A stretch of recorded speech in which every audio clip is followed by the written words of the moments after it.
Jadi nek sekarang sampean kuwi pengen bertransformasi kepada zaman yang sudah seperti ini, ya. Secara rituale silahkan sampean memiliki keyakinan apapun, mbuh agama Islam, Buddha gak apa cari saripatinya, gunakan tools atau cara itu untuk menata diri Anda mulai dari luar dan dalam. Lah sisane bar kuwi engko sampean kudu iso berkontribusi apa? Jenengan ini iso njaga rasa alam sekitar ini harmonis. Anane keluargane sampean butek kuwi mergo batine sampean butek. Dadi aja mbok seneni bojomu. Kowe iso go bojomu emang teko omah ngene lha awake dhewe iki piye to? Nek wis teko omah dunia alam itu alam ya jagat bener to. Hanya mengenal dua hukum on off. Kosong isi. On off. Ya. Suwung karo isi, nol karo siji. Gunakno rumus iki. Dadi nek sampean teko omah karek bojomu delok on apa off. Lah dhek kesel-kesel mulai kerja, sik on mbok jak omong-omongan sing bab abot-abot, kaplok raimu mesti sesu. Gitu loh. Jadi sediakan diri dulu Anda off. Karena dia on, off. Mane lanang wadon off. Ketika off itu berarti emosi sampean meneng. Gak perlu menggunakan kata-kata. Dek apa sik kesel lagi kerja wis laran sik lah.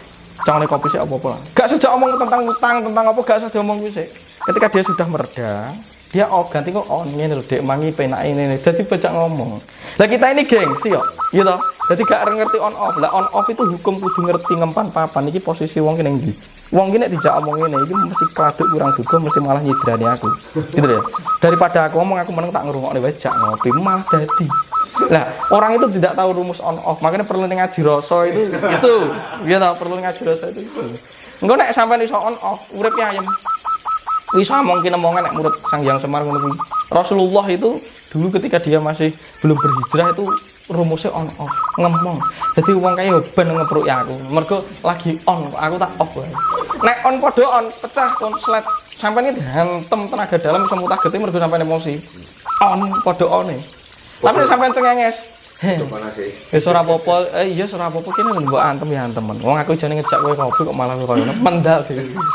Itu rumus alam. Dadi nek siji balekno ning nol.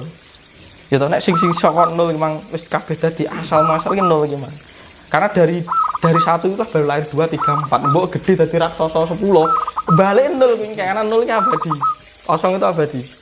Berarti dibalekne ning asale nek Kanjeng Sunan Kalijaga itu. Jadi nek mulai engko teko omah keluarga sampean, anak sampean apa, itu sampean belajar rasa.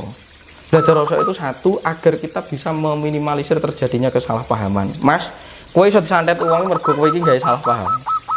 Makanya bar kowe kudu langsung ngenung nih. Makanya kenapa nek wong disantet nek wong zaman biyen ora didudune sing gawe apa gak dituduh nih. Karena ketika dia enek dendam emosi iki malah kena. Tapi nek dhek ya wis gak apa-apa diampuni wong tanah mungkin dhek iki salah paham karo aku. Wis malah iki gak mempan. Karena ketika Anda meminimalisir terjadinya kesalahpahaman, disinilah memayu hayuning bawono dan transformasi terhadap hidup kita itu berjalan.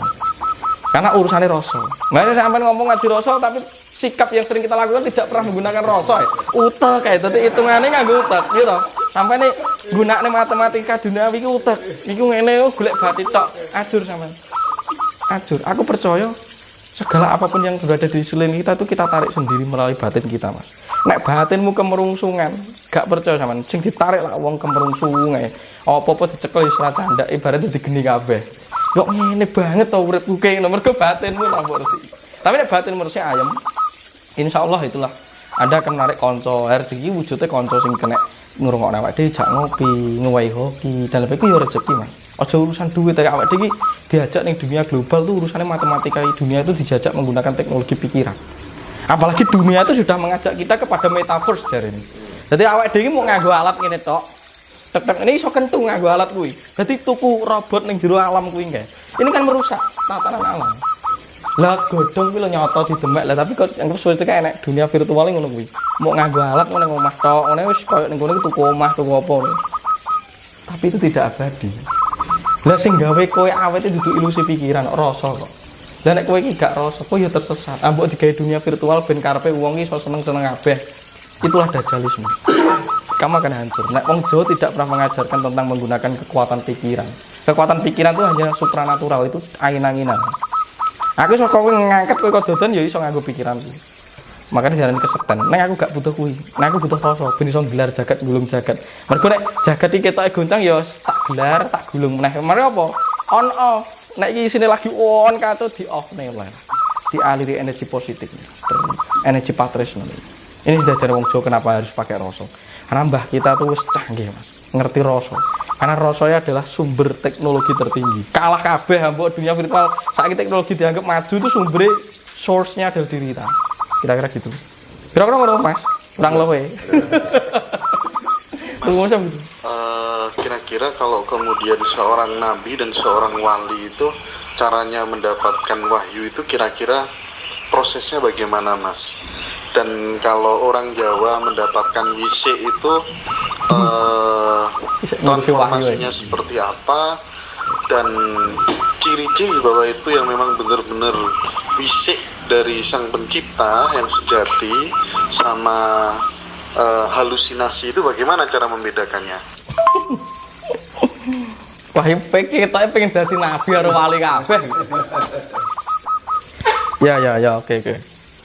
Jadi sing bedane antara halusinasi karo ora paling tepat rumuse awake dhewe iki ora iso Mas. Nek aku ngomong dari versiku sendiri. Bab kebenaran ini ra kena mbok sebutne. Kuwi kena dilakoni kaya dene Gusti. Urusan meneng alam donya ki bijaksana. Mergo bener marang aku beda. Sampeyan ngombe kopi takaran gula karo kopine padha mlebu ilatmu beda kok rasane ora enek sing kono semu kecut kene semu pahit, kono ngomong legi beda. Itu kebenaran. Maka menurut saya kebenaran tidak bisa diungkapkan, tapi harus dilindungi dengan kebijaksanaan. Karena kebenaran itu urusannya rasa, gitu. Nek kebijaksanaan atau memperindah itu tujuannya pikiran. Karena nek sampai nanti menggunakan kebenaran diungkap-ungkap, ya kuwi mang akhirnya ngomong oleh wahyu ngono kuwi engke. Lah padahal bisa jadi sing disekseni karo wong sing nampa wahyu kuwi mang bener. Tapi mergo sing njaba ora geduk, dadi kliru. Mergo ora iso nyatakne. Lah aku ora ngalami kok kan ngono. Akhirnya sing iki maksa. Ya itu salah satunya. Nek umpama dhek iki nganggo halusinasi. Halusinasi iki ya bener, karena itu prosesnya dia nampa halusinasi. Tapi bisa jadi Mas kan ini. Kadang bener ya awake dhewe. Ini urusan golek wahyu iki ya. Urung para mesti bener kanggo liyan, Mas. Kebenaran itu harus ditakar nganggo pikiran. Oh piye to? Kahanan iki. Wo kahanane aku urip ning lingkungane wong sing tidak mempunyai latar belakang intelektualitas misalnya. Yo gak usah ngomong bab sing dur-dur. Mbok omong soal wahyu percuma. Kan gitu. Mbok omong itu aneh. Makanya Nabi Muhammad dulu wahyu itu diinterpretasikan dan dia tidak mau jadi penulis. Sing nulis kitabnya sapa? Kan 300 tahun ditulis lagi disadur. Muhammad itu tidak mau menulis. Tapi dia geleme ngudar rasa ngene iki. Karena nek ditulis nanti takutnya dia mempakemkan hadis, kitab dan lain sebagainya. Akhirnya jadi masalah. Kira-kira begitu, itu Rasulullah bijaksananya waktu itu. Tapi menurut sebagian orang yang bersifat sebagai satrio, ya gak apa-apa, ku ya bener. Nek ditulis hilang ku hilang no, turun temurun. Ku ya bener, ya ora salah. Ya gak apa-apa ditulis. Nek jadi masalah saiki kan ngono. Jadi saya tidak berani menyatakan kebenaran secara pasti dari wahyu bedanya apa. Sing jelas ngene. Selama itu bermanfaat, apa yang dikatakan orang itu ngomonglah wisik dan itu bermanfaat untuk Anda. Dan malah membuat Anda perspektifnya semakin bertambah dan membangun diri Anda secara kesadaran, malah Anda lebih titis, lebih tepat dan lebih oke, bermanfaat. Ya kuwi berarti kuwi sing bener. Nek malah membuat Anda malah goncang secara batin, secara mental, secara tata laku, dalam artian tata laku urip bebrayan ya. Ya kuwi jenenge nyimpang. Ngono ae. Itu salah satu bedanya. Nek carane piye? Macem-macem. Ya kadang karo lungguh ngopi dek ini ya oleh wahyu ya iso kok. Itu kan muncul inspirasi karena kita bisa wening. Tujuannya itu bisa mencapai titik wening itu tadi. Ngono lho, makane carane yo akeh dibelani poso, dibelani wirid, dibelani semedi, turut gunung, nyadoh saka hiruk pikul. Iku ben nganyepne ki mang pikirane nek wis ret getarane muncul. Mergo bening banyu kuwi. Lah nek karo lungguh ngopi tiba-tiba oleh bisa ya kuwi iso uga. Neng mergo awake dhewe iki dudu oleh gelar sertifikat nabi kan yo kadang omongan bener iki ora iso dipestekne to. Ngono lho awake dhewe iki tukang ngarit. Neng iso uga nang jangjang Semar iki jane tukang ngarit. Neng malah omong wahyu gitu loh. Nah, hebatnya orang Jawa itu tidak pernah mengeklaim dirinya siapa. Karena ketika ditanya kowe iki sapa itu hanya dijawab di dalam dirinya sendiri, tidak kepada orang lain. Nah, kita itu menjadi budak identitas. Akhirnya apa? Bar kuwi fanatik terus kultus kepada sosok. Wali itu disuruh dari mana? Hanya sungkem itu dalam arti dulu itu hanya untuk apa? Menghargai dan menghormati. Nah sekarang aku melekati Mas. Jadi nek sing dawuh kae kudu dinut. Nah ketika kudu dinut gak didelok, wah mbok kae iki sokmone software iki tingkat tinggi. Gitu. Mbok kae wis cedak karo Gusti Allah, elingo mbok dewa iki mlebu ning awake wong, ya tetep kanggonan rasa pangrasa, mesti enek klirune gitu loh. Ora kabeh itu bener itu ndak. Mesti enek klirune, mesti enek godane gitu. Nah, itu kan sudah kamu tulis di belakang itu. Terkadang apa memang? Terkadang apa kebenaran yang kita ketahui adalah kesalahan yang belum terpahami atau belum kita mengerti. Ya wijane iki sing sampeyan pegang itu aja. Ya tadi tanda-tandanya sing jelas yang paling valid nek memang itu murni itu bermanfaat kepada Anda. Lah iku nek aku ngomong bermanfaat iki sing piye yo angel. Kadang uang menderita yo manfaat untuk dia kok. Dengan dia menderita itu dia kan menjadi tumbuh kesadarannya. Akhirnya dilatih sabar kan yo repot. Kan ngono. Sing jelas aku jawabku itu bermanfaat untuk Anda.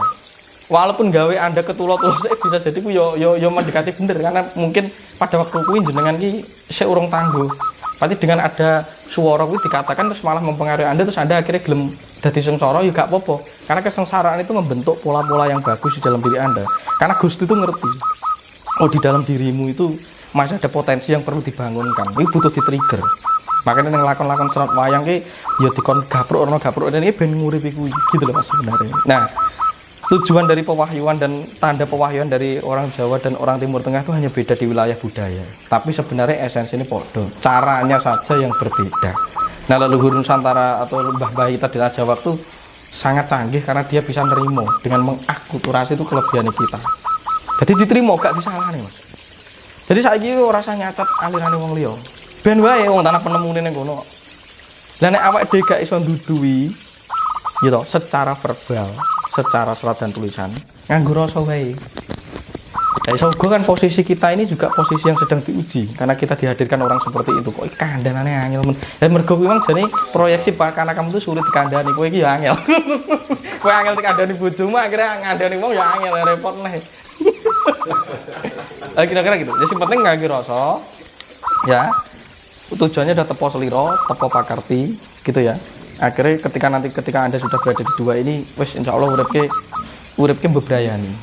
Tapi tetap eneng, wong sira seneng dan ketika ada orang yang tidak seneng dan orang membenci kita gak apa-apa Mas. Itu bisa jadi karena kita juga belajar secara dialektis.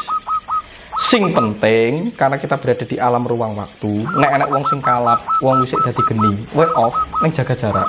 Neng tetap ditresnani kok dodoan. Ngono wae. Aja dibales benci. Enek wong musuh ya ben wae. Tapi nek Anda juga harus punya secara matematis ruang waktu iku dijaga jarak. Lho wong geni kok sampean demek wong sampean dirogo kan gitu. Lah nek dikaploki piye kan malah susah. Daripada mendekat padha-padha kemerungsunge padha rusake didohi wae. Sing penting dibalesi aja benci ngono ae.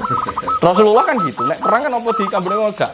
Wis mung gue nduduk kuwi wae lah. Niate dhewe iki mau nduduk iki. Engko nek wong nesulak cemplung dhewe, ade kan ora niat cemplung nek gawe kanal jelalah wong emosi kepleset dhewe cemplung kan gitu.